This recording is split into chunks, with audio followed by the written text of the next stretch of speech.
Эртеге бейишке киргендер карап бири-бири менен жолугушат экен, учурашат экен, эстешет экен бул дүйнөдө отуруштарын, сүйлөшкөндөрүн, жакшы иштерди кылгандарын, чогуу намаз окугандарын, илимде отургандарын, дават кылгандарын бардыгын эстешет экен. Эсиңдеби баягында тигиндей депчи.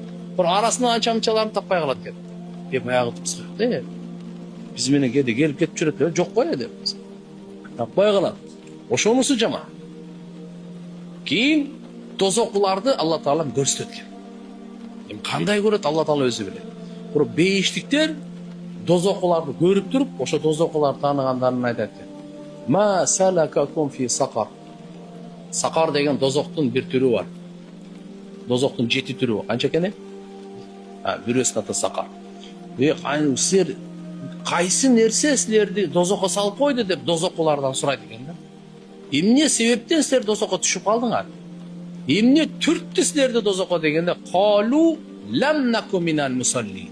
Биринчиси биз намаз окубайт элек деп айтат экен. Ва лам наку нут'имул мискин. Биз бейбечараларга тамак бербейт элек дейт экен. Ва кунна нахуду ма'ал хаидин. Биз бекер посттор менен, бекер сөздөр менен сүйлөп, алектенип, ошолорго кирип,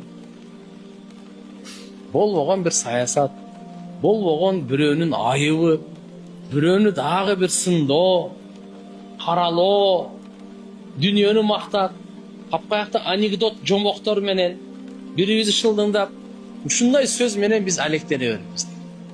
Төртүнчүсү ва кунна нукаддибу бияумиддин хатта атанал яқин. Биз кыямат күнү жалганга чыгара берген экенбиз. Ошентип атып башыбызга өлүм келип калды. Төрт нерсе. Эмне нерсе дозокко силерди түшүрүп койду десе, намаз окубайт элек. Бейбечара жетимдерге тамак бербейт элек.